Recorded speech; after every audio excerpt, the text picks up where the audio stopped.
Kasus Vina Cirebon 2016 yang kembali mencuat pada tahun 2024 ini dianggap semakin menemukan titik terang. Pasalnya, kasus ini masih menjadi perdebatan antara kasus pembunuhan atau kecelakaan tunggal. Adanya keterangan saksi Suroto yang mengakui sebagai orang yang pertama kali menemukan dan menolong korban Vina dan Eki, kini serasa dipatahkan oleh munculnya saksi-saksi baru yang merupakan warga yang berada di sekitar dan melihat kejadian Vina dan Eki pada 2016 lalu. Selain itu, muncul pula teman-teman Eki dan Vina yang memberikan keterangan pada akhir pertemuan dengan Eki dan Vina. Artinya memang sama sekali pada saat itu Pak Suroto adalah orang yang pertama yang menolong Vina dan juga Eki. Sama sekali tidak ada orang yang turut membawa Eki dan juga Vina. Iya, tidak ada. Keterangan dari saksi Bapak Ismail. Bapak Ismail mengatakan bahwa pada saat itu ia bersama anaknya bergoncengan melihat motor yang dikendarai Eki dan Vina berjalan zigzag sambil berteriak-teriak seperti merasa bahagia. Kemudian motor Eki dan Vina menghantam trotoar dan mereka terpental. Ia juga mengatakan tidak ada melihat kendaraan yang berkejar-kejaran. Ya, zigzag, ya kan? Terus kayak orang seneng teriak-teriak, terus kayak motor ngantem. Ya, trotoar. Orangnya tahu, Bu, yang perempuannya di depan, yaitu di belakang, itu jaraknya nggak jauh, posisi terungkup. Ismail dan anaknya sempat menghampiri korban Eki dan Vina, namun tidak berani untuk menolong, karena tidak ada saksi lain, sehingga takut disalahkan. Paling setengah meter semeter, Bu. Saya begini dia benceng, sebenarnya pakai Bu. Ini motor ya, Bu. Saya dibonceng. Saya nggak turun, Bu. Kaki anak saya gini, saya lihat. Saya cuma saya lagi menyalahi gitu. Saya nyamperin, Bu. Saya lihat begini, cuma saya nggak berani nolong. Karena apa? Nggak ada saksi ya, Bu. Terus ya saya lihat ya itu sekitar 2 menit lah. Terus saya jalan. Anak saya mengucap, jangan tuh. Kenapa nggak ada saksi? Ntar kita disalahin. Pak Ismail mengingat kejadian malam tersebut karena pada saat itu bertepatan dengan acara lamaran keluarganya. Hari itu kan pas acara lamaran itu hari Sabtu tanggal 23 Agustus 2016. Kurang lebih itu jam 22:10 atau 15. Gitu. Karena saya sampai hotel itu saya lihat jam kan di hotel ada tuh 10:30. Pak Ismail yang berkendara dari arah berlawanan dengan kendaraan Eki menceritakan keadaan kendaraan yang ditumpangi oleh Vina dan Eki. Ya itu dia, gitu kan jembatan. Sambil lisannya kayak orang bahagia gitu mana itu. Mereka berteriak-teriak. Gitu. Iya. Saya kayak orang bahagia lah pokoknya. Seneng lah gitu ya dia. Gitu.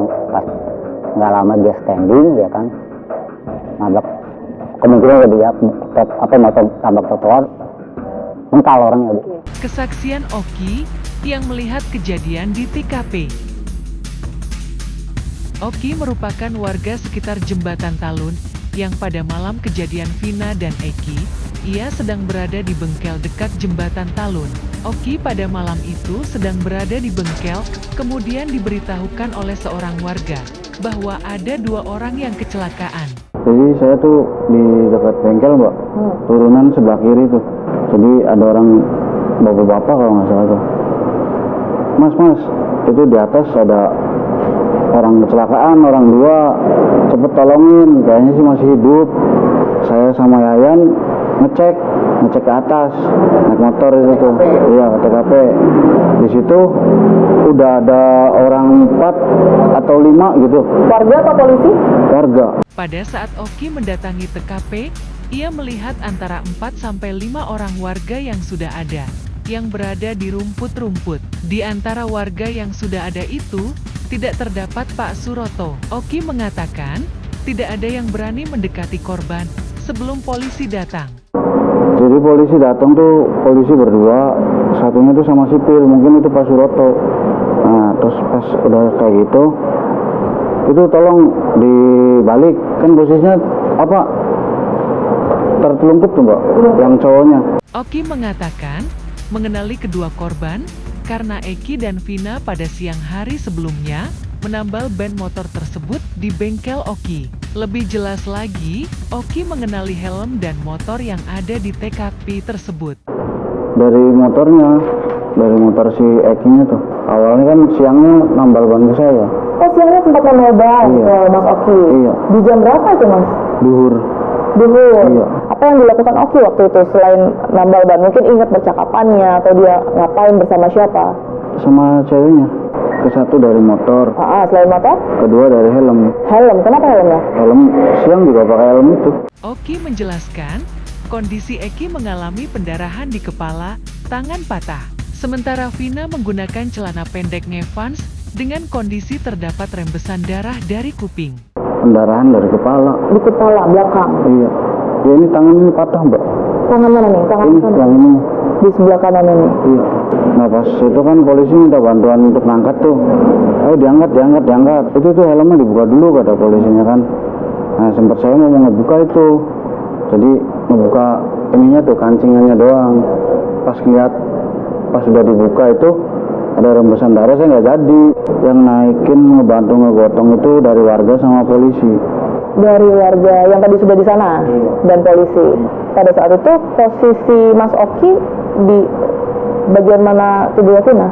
Jadi ngegotong pinggang waktu itu. Pinggang. Iya. Dan di bagian kepala dan kaki ada orang lagi. Ada orang lagi. Ingat tidak pada saat itu Pak Suroto turut mengangkat tubuh korban atau enggak? Kalau setahu aku sih bukan Pak Suroto yang angkat Vina. Pada keterangan lain, saksi Suroto mengatakan pada saat pertama kali di TKP, melihat sudah banyak orang. Berbeda keterangan dengan Oki. Suroto mengaku membuka tali helm korban Eki dan mengatakan banyak darah. Suroto mengatakan, helm Eki tetap digunakan pada saat Eki dinaikkan di mobil, hanya tali helm saja yang dibuka. Suroto juga mempertegas bahwa Vina pada waktu itu menggunakan rok dengan kondisi tersingkap dan celana dalamnya terturun hingga di bagian paha, sehingga kemaluannya kelihatan. Kemudian Pak Suroto menaikkan celana dalam Vina dan menutupi lagi menggunakan jaket Vina. Suroto juga mengatakan bahwa yang mengangkat korban hanya bertiga, yaitu Pak Suroto dan kedua orang polisi. Adanya perbedaan kesaksian ini. Dari saksi Oki menganggap ada kesalahan kesaksian yang diberikan oleh saksi Suroto. Ya kalau menurut Oki sih itu tuh kesaksian Pak Suroto tuh salah, Mbak. Salah? Salah. Gimana salahnya? Dari pertama kata Pak Suroto kan waktu Oki ngeliat di TV itu ya hujan deras. Ya terus dia keliling patroli, ngomongnya kan patroli desa. Kesaksian Adi Haryadi, detik-detik kejadian Eki dan Vina. Adi Haryadi, seorang saksi mata yang pada saat itu sedang makan di sisi jalan dekat jembatan flyover Talun, memberikan keterangan detik-detik kejadian korban Vina dan Eki. Adi mengatakan, sekitar jam 10-an malam waktu itu, ada pengendara motor yang melewati jalan sambil tertawa seperti merasa bahagia. Setelah melewati Adi antara 25 meter sampai 30 meter, kendaraan tersebut oleng dan terjatuh. Pada saat kendaraan terjatuh, Adi melihat Eki menghantam tiang dan Vina menghantam trotoar. Ada orang ketawa-ketawa naik motor itu kan, ya kayak orang seneng lah gitu kan. Tapi pas ngelewatin saya itu oleng. Langsung nge-strike itu kira-kira dari saya antara 30-25 meteran lah. Kalau itu dia nge-strike itu kayaknya kelihatan dari saya tuh orangnya ngantem tiang, terus yang perempuan ngantem trotoar. Setelah kondisi motor yang dikendarai Eki dan Vina jatuh, Adi Haryadi langsung menghampiri lokasi kedua korban. Terdapat pula beberapa orang warga lain yang melintas, berhenti, dan menghampiri lokasi kedua korban. Adi Haryadi juga mengatakan, sekitar 20 menit kemudian polisi datang ke lokasi. Di sebelah sana, kalau yang itu tadi kan lawan arah. So yang sebelah sana ada satu motor, berhenti. Di belakang yang searah dengan itu. Iya berhenti, iya. Terus saya taruh nasi saya kan. Bapak mendekati. Saya mau mendekati tapi jalan di pinggir trotoar saya. Ada pengendara motor lagi, boncengan berdua. Nanyain ke saya, ada apa? Kecelakaan Pak. Terus motornya ditaruh di pinggir, nyebrang sama saya bertiga gitu. Nah, di situ saya berempat kan. Nah, ada lagi motor satu orang datang kan. Berdasarkan keterangan-keterangan dari saksi-saksi baru ini memiliki kesesuaian, hanya saja sedikit berbeda dengan keterangan Suroto. Bahkan situasi Vina pada malam itu dalam keadaan bahagia dan sempat mengajak temannya Widya dan Mega untuk bersama. Happy karena mau ketemu sama si Eki. Soalnya kan itu putus ya, Meg? Dalam keadaan putus dia tuh. Jadi ketemu malam minggu itu dia kayak mau balikan gitu tuh. Udah begitu aja, cuman nggak ada ekspresi yang mencurigakan dia mau ada ancaman kayak mau apa, enggak. Cuman dia happy aja happy karena mau ketemu Eki itu.